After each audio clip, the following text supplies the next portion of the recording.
Well, I didn't like the results I was getting, so I'm making this part 2 of this video to show, um, let me check to see if my audio is good. Yeah, my audio is good.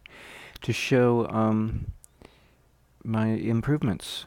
So let me go down to Inventor's Corner, Eric Dollard's LMD, Bewley's transmission line, return unlimited current to the grid. So I made improvements and I pre-charged this so you don't have to build it up from a surge. And it creates a sine wave with arcing spikes that leak back to the midline because of the switches opening, closing.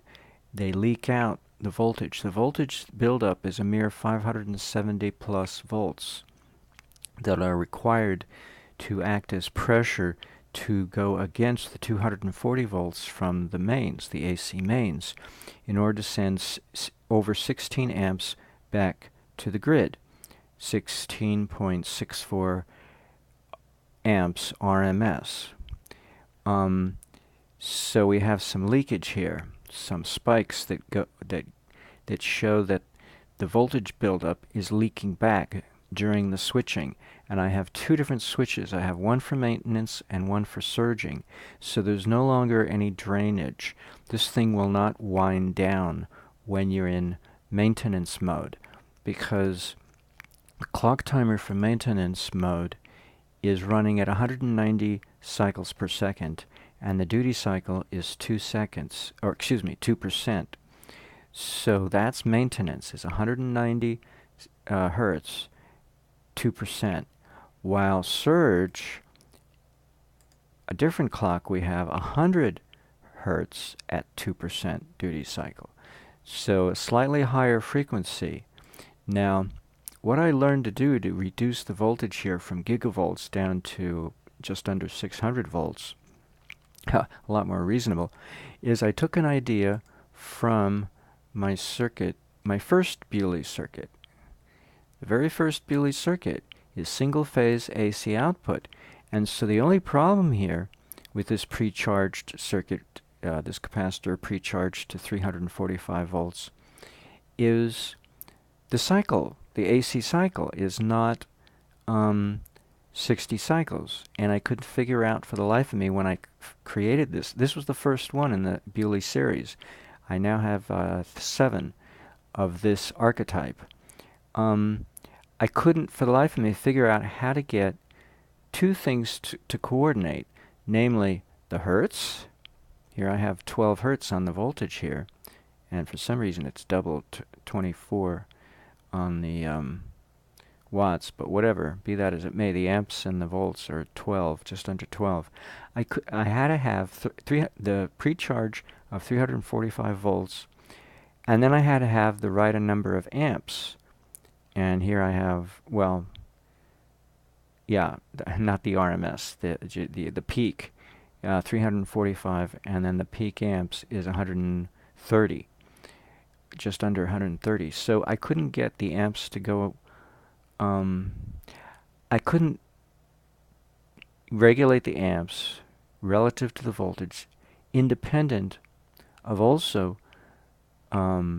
regulating or modifying the cycle time to get it to be 60 cycles. So, you got 12 cycles per second, I mean, what kind of specialty AC motor? Maybe Tesla, because the AC motor was custom made for the Pierce Arrow experiment of 1931. So maybe it was custom made to operate at a different cycle time, faster or slower, Well, little did I know that this is basically, I knew this was an oscillating circuit, and I knew this was an LC circuit, but I've never dealt with that kind of animal before, recently, but I never really dealt with it that well, that much.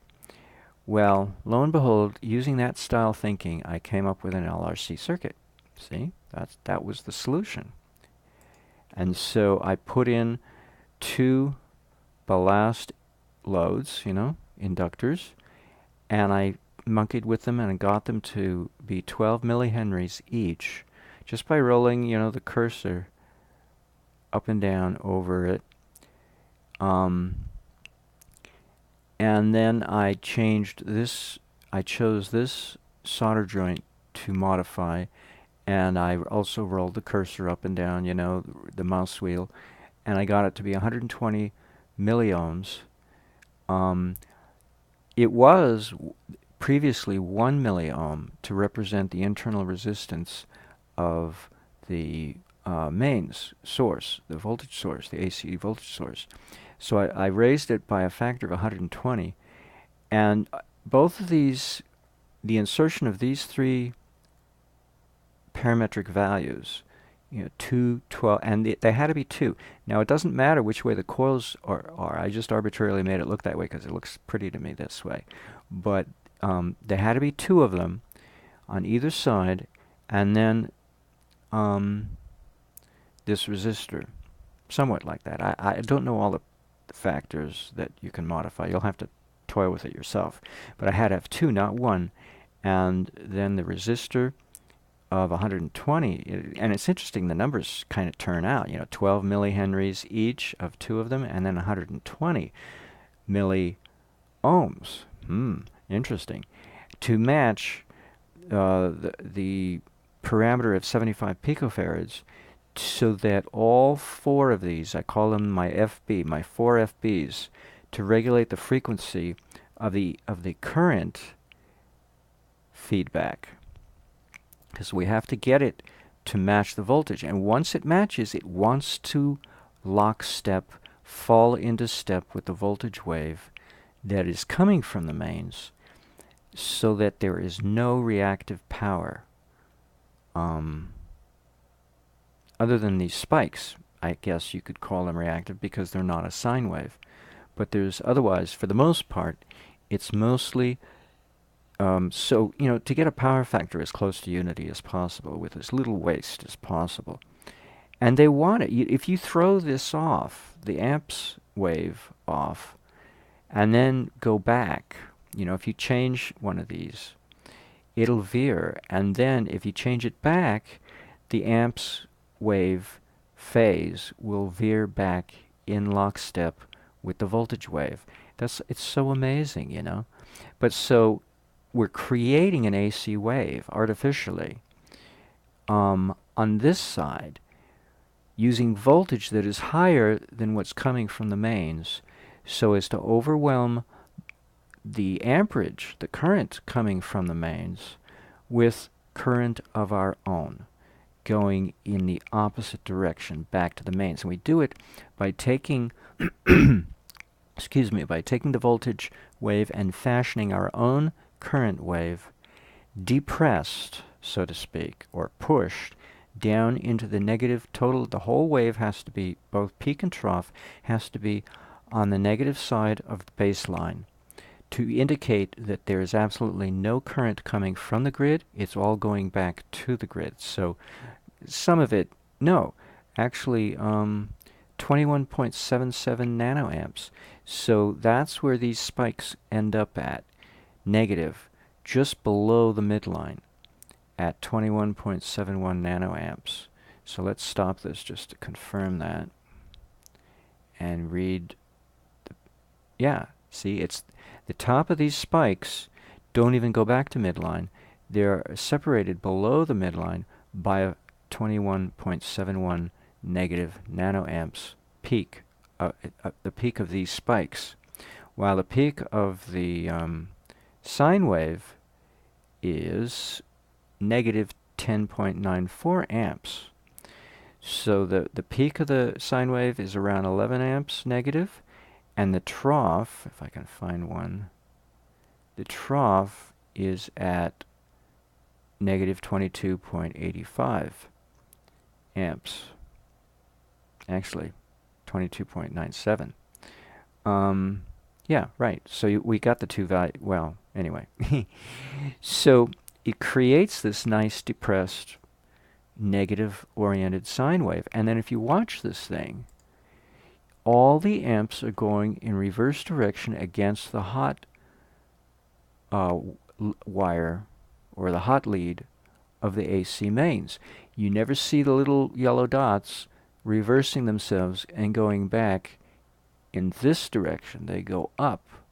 It's going clockwise, not, no, excuse me, it's going counterclockwise, not clockwise, because if any current was coming from the mains, this circle here, this LRC circle or circuit, sub-circuit, would be going in a clockwise direction, but it's not. It's going counterclockwise, indicating that there is enough pressure here to force it to do what we want it to do, is to go against the grid and feed the grid current. Now, this is preset. I monkeyed with it, and by chance alone, I managed to get it to be so that the RMS was within my target. My target was 15 amps that I wanted to send back to the grid. And so this is still, the RMS is still less than what the breaker, you know, on a branch circuit of your house is set for, 20 amps. But I don't know if that's 20 amps RMS or 20 amps peak, because our peak here, or our trough I should say, is over 20 in the negative. It's nearly 23 amps negative. So this may not be an appropriate example, but the surge is up to you. How you build it, the circuit will still be the same circuit. You'll just build up a surge. So let's build up a surge here. Let's build up a nice surge and make it more. And each time the clock clicks, we get a spike that's deeper in the negative. So here we've got one now that's suitable for my car. My car runs at 200 amps when you're accelerating. Actually, there's a short surge at around, I think it's 225 amps, and then it drops down to 206. It actually goes to 206. So here we got negative 206.8 in our trough. The RMS, though, is 105. So I don't know what the readings on my car is. Is that RMS, or is that, you know, a peak or trough reading? But we have, you know, RMS around 106 amps, although the trough is 207.07. Actually, it's settled out at 207.07. It took a little while to settle out. Sometimes you have to wait a little bit, you know, in simulator time. It's actually nothing in real time, for this thing to settle out. And so it's settled out at 207.07. Negative amps is the trough of this AC wave. It looks flattened, but it's just perspective. Don't see, this one's not flattened, the watts, and the watts is around 50 kilowatts, and that's about right for my car. My car puts out, or consumes, I should say, 57 kilowatts from the battery pack. The battery pack, of course, is DC, but it converts the DC to AC, because the motors, the dual motors in my car, my RAV4 EV from 2002, from Toyota, they are actually two AC motors. So once in a while you see the frequency pop in, and it's around 60 hertz. The amps are not showing it to you at the moment, but the volts is showing it to you. So, in any case, is this going down? Maybe it's not maintaining. Maybe it's dropping. 206.76. It's not giving us an RMS anymore. And I had to let's see, I had to change the time step to 5 microseconds so that we can spread out the wave and look at it and see what's happening. So we get all these spikes. Now on the wattage, for some reason the spikes are on both sides. Well, the wave is on both sides. Oh yeah, it's dropping. 206.45. So maybe it's not maintenance. Maybe it is drainage. Oh, I get it.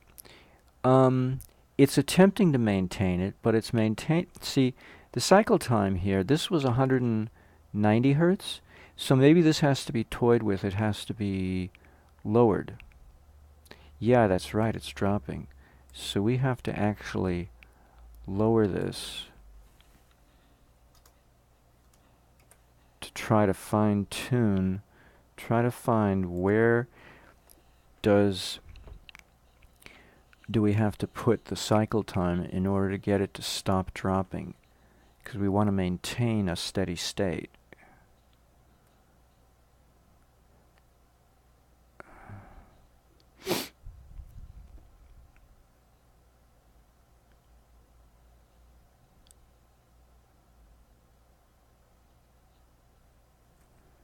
Let's save this. I like this one.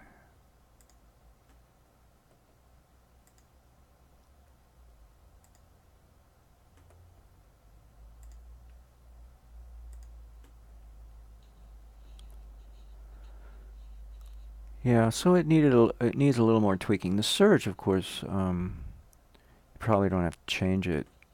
You know, it's a question of how quickly do you want it to surge, you know? So this clock timer is set for 100 hertz at 2% duty cycle, and the surge is a reasonable speed. Now the voltage is up to 6.8 kilovolts, which is still pretty reasonable. You know, it's not some absurd value. The problem was I was building up all the voltage and I was not draining it out. And so it was kind of leaking out, and that's why it was a messy waveform. Um, and I don't like messy. Oh, it went back up. So now you see it's somewhere in between 190 and 189 cycles per second. Now it's actually rising gradually. So I could create two clocks and alternate between them. That's right. I could put two clocks here. That's what I'm going to do. So I will leave you with that thought. Oh, it's pre-charged now to 200 amps. Oh yeah, I gotta change that. Now 200 is my target for accelerating a RAV4 EV, because normally it would be 60, no 50. It'd be 50 amps to run my car in cruising mode. That's how much amps it draws from the battery pack in order to cruise. Well, how many amps, you know, are delivered to the dual motors, the dual AC motors. But when you're accelerating, when you got your pedal to the metal all the way, then it's around 200 amps. It has to drain the battery pack. And so that's why, you know, going up a hill is such a big drain on the car. A steep hill. So, hope you enjoyed this video as much as I do.